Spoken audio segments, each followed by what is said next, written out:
ETF index mutual funds నేర్చుకుని stock మార్కెట్లో రాణించాలనుకుంటున్నారా? వెంటనే ఈ నెంబర్కి కాల్ చేయండి.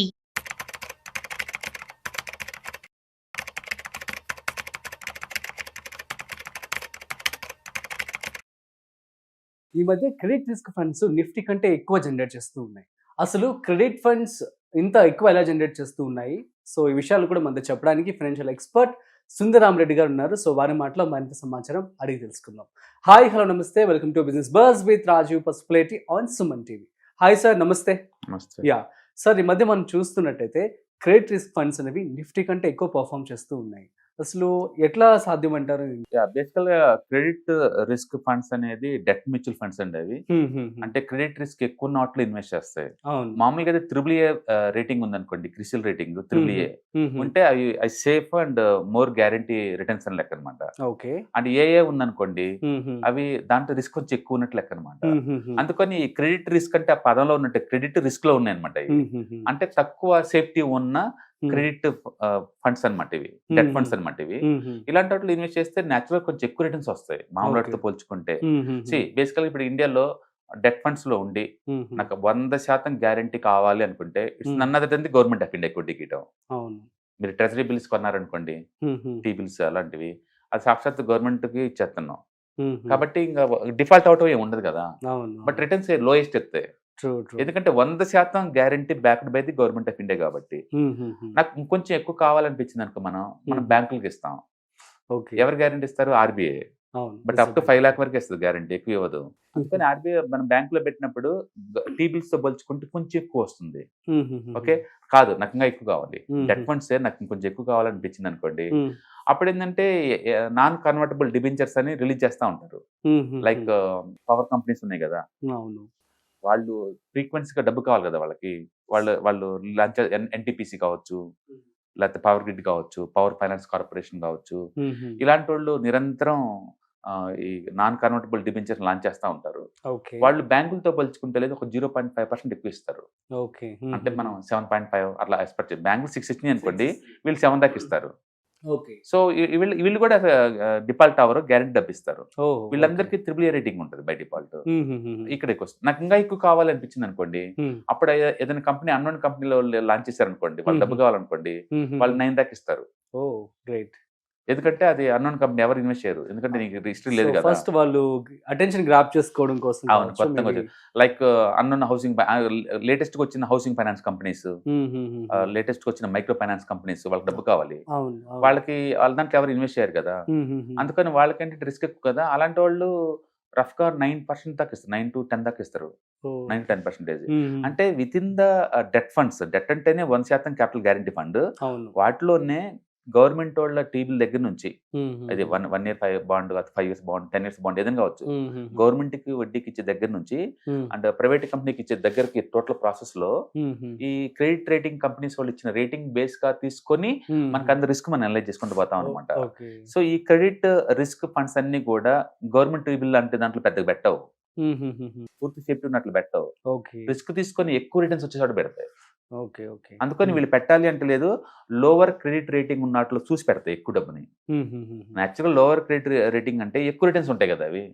అందుకని మనం దీని నుంచి 9% ఎక్స్పెక్ట్ చేయొచ్చు. మామూలుగా డెట్ ఫండ్స్ లో 7 బెటర్ పర్ఫార్మెన్స్ 8 ఎక్స్పెక్ట్ చేయొచ్చు, బట్ క్రెడిట్ రిస్క్ ఫండ్స్ లో మాత్రం మనం 9 ఎక్స్పెక్ట్ చేయొచ్చు. అయితే ఈ మధ్య కాలంలో కొన్ని 20 కూడా తీసినాయి బయటికి, అది వ్యాలిటీ. ఎందుకు ఈ మధ్య దీని గురించి మాట్లాడుతున్నారు ఎక్కువ మంది అంటే, కొన్ని అయితే 10, 15, 20 కూడా తీసినాయి అనమాట ఇవి. సో అవి ఎలా జనరేట్ చేసినాయి అంటే, బాండ్ ఎప్పుడన్నా వీళ్ళు కొన్నారనుకోండి, అది రేటింగ్ ఏజెన్సీ వాళ్ళు ఇచ్చినప్పుడు డబుల్ ఏ అలా కొన్నారనుకోండి, అప్పుడు వీళ్ళు ఎక్కువ ఆఫర్ చేస్తారు, 10, 9.5 అలా ఆఫర్ చేస్తారు. ఒకవేళ కంపెనీ పర్ఫార్మెన్స్ బాగా ఇంప్రూవ్ అయ్యి పేయింగ్ కెపాసిటీ వచ్చింది అనుకోండి, అప్పుడు ఈ క్రిసిల్లో ఏంటంటే దాని రేటింగ్ అప్డేట్ చేస్తారు త్రిబుల్ ఏ కింద. త్రిబుల్ ఏ అయినప్పుడు తొందరగా అప్రిషియేట్ జరుగుతుంది వీళ్ళకి. అంటే వీళ్ళకి వడ్డీ రూపంలో కొంత వస్తుంది, అప్రిషియేషన్ రూపంలో కొంత రావచ్చు అనమాట వీళ్ళకి, అలా వస్తుంది. రెండోది డిఫరెంట్ టైంలో డిఫరెంట్ వడ్డీ రేట్లు ఉంటాయి కదా. వాళ్ళకి అర్జెంట్ షార్ట్ టర్మ్ కోసం కావాలనుకోండి ఎక్కువ ఇచ్చి తీసుకుంటారు, లాంగ్ టర్మ్ అనుకోండి తక్కువ ఇచ్చి తీసుకోవచ్చు కదా. అలాంటి డిఫరెన్స్ ఉంటుంది, అలాంటి వాటిని వీళ్ళు ఎన్కాష్ చేస్తారు. మొత్తానికైతే ఈ క్రెడిట్ రిస్క్ డెట్ ఫండ్స్ వాళ్ళు లాంగ్ టర్మ్ పాయింట్ ఆఫ్ లో వాళ్ళు డిఫరెంట్ స్టేజ్ల్లో ఉన్న లో క్రెడిట్ రేటింగ్ ఉన్నట్లు ఇన్వెస్ట్ చేసుకుని వెళ్ళిపోతారు. ఓకే. కొన్నిటి 9.5 వడ్డీ ఉన్నట్టు, కొన్నిటికి 8% వడ్డీ, కొన్నిటికి 10% వడ్డీ ఉన్నట్టు పెట్టుకుంటూ పోతా ఉంటారు. ఆ మొత్తాన్ని మేనేజ్ చేసుకుంటే మీకు ఇస్తున్నారు అనమాట. మనం బ్యాంక్ వెళ్తే ఒక బ్యాంకే ఇస్తాం కదా.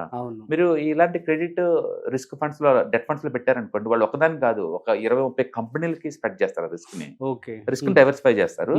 ఎక్కువ వడ్డీ రావాలి అంటే క్రెడిట్ రేటింగ్ తక్కువ పర్వాలేదు అనమాట వాళ్ళ ఉద్దేశం అది.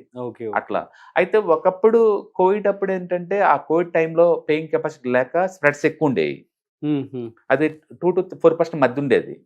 బట్ ఇప్పుడు అంత రాదండి. ఇప్పుడు ఎకానమీ ఫుల్ స్వింగ్ లో ఉంది కదా, అందుకని అందరికి రేటింగ్స్ బాగున్నాయి ఇప్పుడు. అందుకని ఇంత ముందులాగా అమౌంట్ ఇప్పుడు వస్తుందంటే రాకపోవచ్చేమో కానీ, బట్ ఈ కెన్ ఎక్స్పెక్ట్ 8 to 9% ఎక్స్పెక్ట్ చేసి తీసుకోవచ్చు. కాబట్టి నేను కన్జర్వేటివ్ ఇన్వెస్టర్ ని, కొంచెం రిస్క్ తీసుకుంటాను. నేను లాంగ్ టర్మ్ ఇన్వెస్టర్ ని, డెట్ ఫండ్స్ లోనే ఉండాలి. But with in the debt funds లోనే కొంచెం రిస్క్ తీసుకుంటాను. నాకు 1% ఎక్కువ కావాలి అనుకున్న వాళ్ళు ఈ క్రెడిట్ రిస్క్ ఫండ్స్ ని మనం తీసుకోవచ్చు. ఓకే, ఇప్పుడు కనుక ఇక్కడ చూసారనుకోండి, ఇక్కడ లాస్ట్ ఇయర్ కొన్ని బాగా ఇచ్చినాయి అండి. కొన్ని బాగా ఇచ్చినాయి. లైక్ 9% కన్నా ఎక్కువ ఇచ్చింది చూడండి ఇచ్చినవి. హెచ్డిఎఫ్సి క్రెడిట్ రిస్క్ 9.3 ఇచ్చింది last year. And ICICI Pru credit risk fund 9.7 ఇచ్చింది. అండ్ కొన్ని అయితే లేదు, ఆదిత్య బిర్లా వాళ్ళ క్రెడిట్ రిస్క్ ఫండ్ అయితే ఆల్మోస్ట్ 17% ఇచ్చింది. 17. అండ్ మెజారిటీ ఫండ్స్ అయితే 9 దాటినాయి అండి. 9% డెట్ ఫండ్స్ సూపర్ అనమాట. మనం ఓన్ గా పెడితే ఏమవుతుందంటే ఒకే దాంట్లో పెడతాం కాబట్టి అది దివాలా తీస్తుంది అనుకోండి, మనం దివాలా తీస్తాం. వీళ్ళు ఏంటంటే అలాంటి రిస్క్ లేకుండా ఉన్నట్టు చూస్తారు, ప్లస్ రిస్క్ డైవర్సిఫై చేస్తారు. కాబట్టి ఎవరైనా డెట్ ఫండ్స్ లో పెడదాము 3 years కి అనుకుంటే ఇలాంటి చూస్ చేసుకోవచ్చు. బట్ గుర్తుపెట్టుకోండి, ఇది డెట్ ఫండ్స్ లో ఉన్న ప్రాబ్లం ఏంటంటే ఇండివిజువల్ ట్యాక్స్ బ్రాకెట్ చూసి ఇన్కమ్ ట్యాక్స్ పడతాయి మీకు. మ్యూచువల్ ఫండ్ కేటగిరీ కింద కాదు ఇవి, డెట్ ఫండ్స్ కదా. డెట్ ఫండ్స్ కి వేరే రూల్స్ ఉంటాయి. అందుకని short term capital gain tax, long term capital gain type దీనికి ఎగ్జామ్షన్ రూల్స్ ఉంటాయి. ఇదేంటంటే ఇండివిజువల్ ట్యాక్స్ బ్రాకెట్ ఎంత ఉందో అంత ట్యాక్స్ పడే ఛాన్స్ ఉంది.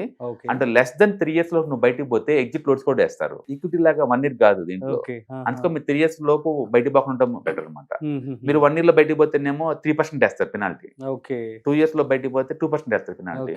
3 years తర్వాత బయటకు వెళ్తే 0 అనమాట. 3 years దాటితే 0 వేస్తారు. అందుకని మీరు 3 years లోపు బయటకు పోకుండా ఉండాలి. రెండోది, మీరు ఇంట్లో ఓల్డ్ ఏజ్ ఇన్కమ్ లేని వాళ్ళ పేరు మీద తీసుకోవడం బెటర్ అనమాట ఇవి.